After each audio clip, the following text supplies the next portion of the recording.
दोस्तों आज मैं कोई गोल मटोल बातें नहीं करूंगा, जो करूंगा पॉइंट की बातें करूंगा। आपको अच्छा लगे तो ठीक, ना लगे तो भी ठीक, कोई दिक्कत नहीं है। लेकिन मैं जो ये बात करना चाहता हूँ सिर्फ और सिर्फ आपसे जुड़ी हुई है। 2005 में जब मैं पाँचवीं कक्षा में था, 2005 में जब मैं पाँचवीं कक्षा में था तो एक निबंध लिखता था जिसको बेरोजगारी पर निबंध लिख दो, इस पे निबंध लिखो, उसमें निकाल दो। अरे मैं क्या जानता था कि वो बेरोजगारी पर निबंध मैं बेरोजगारी के ऊपर नहीं अपने ऊपर लिख रहा हूँ। आज कंडीशन ऐसा है, ना किसी के पास रोजगार बचा है, ना आय का कोई साधन। आत्मनिर्भर बनने की बात करते हैं, अरे सरकार तो खुद हम पे निर्भर है। हम सरकार पे निर्भर कैसे रह सकते हैं, आत्मनिर्भर कैसे बन सकते हैं। सरकार को एक इलेक्शन कराना हो तो वह पूरे मेहनत के साथ इलेक्शन कराती है। एक साल में, एक 6 महीना में अगर इलेक्शन कराना रहता है, साल भर बचे रहता है, तब तक वो मेहनत करने लग जाती है और उस चीज को क्या करती है, पूरा भी कर लेती है। लेकिन अगर एक एग्जाम में अगर एक बेरोजगार की बात आती है तो वो क्या करती है कि फॉर्म भरवाती है, फॉर्म भरवाने के बाद एग्जाम कैंसिल कर देती है, पोस्टपोन पे पोस्टपोन किए जाती है। अरे कब तक पोस्टपोन करोगे? अगर एक स्टूडेंट कब तक तैयारी करेगा? स्टूडेंट तैयारी करके थक जाएगा, थक के कब तक मोटिवेट होगा, सेल्फ मोटिवेट कब तक होगे? अरे आपको आवाज उठाना पड़ेगा। आंदोलन तब भी हुआ था 1947 में, हमको जब आज़ादी मिली तो वो भी एक आंदोलन से ही मिली थी। घर में बैठने से, देखने से, किसी के ऊपर विश्वास करने से, किसी पर ब्लाइंडली ट्रस्ट करने से वो आज़ादी हमको नहीं मिली थी।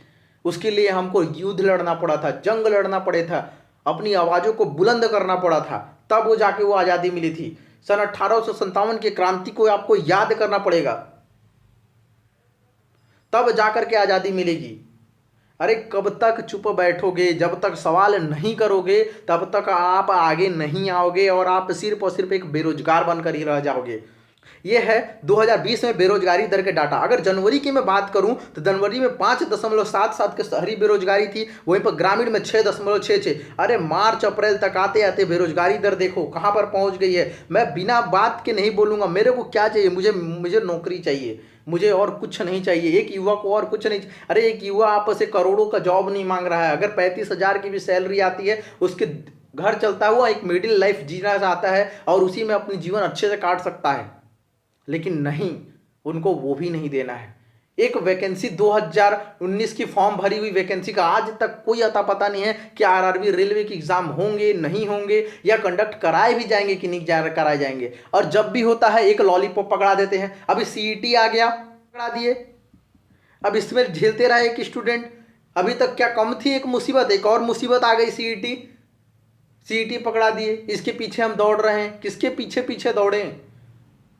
जहां वैकेंसी कभी 20,000 में आती है थी, आज वो 5,000 में आ रही है। क्या करें?